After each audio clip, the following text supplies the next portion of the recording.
اگر انسان اللہ تبارک و تعالیٰ کی رحمت کو اپنی طرف متوجہ کرنے میں کامیاب ہو جائے تو دونوں جہانوں میں بیڑا پار ہو سکتا ہے۔ حضرت عیسیٰ علیہ السلام ایک مرتبہ ایک قبر کے قریب سے گزر رہے تھے۔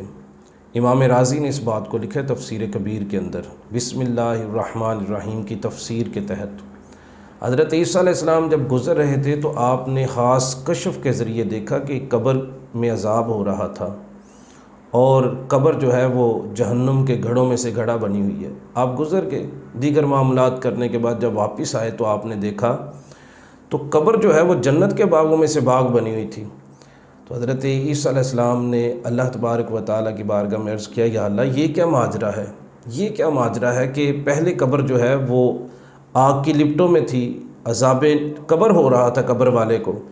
تو یا اللہ اب جو ہے اس کی قبر جنت کے باغوں میں سے باغ بنی ہوئی ہے، اس کے پیچھے وجہ کیا ہے، ریزن کیا ہے، کیا اس نے ایسا عمل کیا، یہ تو دارالعمل نہیں ہے۔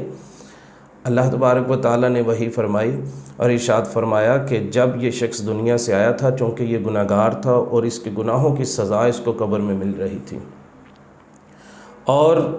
جب یہ دنیا سے رخصت ہوا تو اس کی گھر والی امید سے تھی اس کے ہاں بیٹا پیدا ہوا، وہ بڑا ہوا ہے، اور اب اس کی والدہ نے اس کو پڑھنے کے لیے جو ہے وہ بھیجا ہے، اور اس وقت کے جو استاد ہیں انہوں نے آج اس کو بسم اللہ الرحمن الرحیم پڑھایا ہے۔ اور شخص کا بیٹا مجھے زمین کے اوپر رحمان اور رحیم پکارے، مجھے حیا آتی ہے کہ اس کے باپ کو میں زمین کے نیچے عذاب دوں، تو اللہ تبارک و تعالیٰ کو اپنی رحمت جو ہے وہ آڑے آئی، اور اللہ تعالیٰ نے اپنی رحمت کے صدقے اس شخص کے عذاب کو اٹھا لیا، کیونکہ اللہ رحمان اور رحیم ہے۔ خالق کائنات کا جو تعارف قرآن مجید میں ہے وہ بھی الرحمن کے نام سے ہے۔ دیکھیں باقی صفاتی نام جو ہیں وہ ایک ایک نام ہے،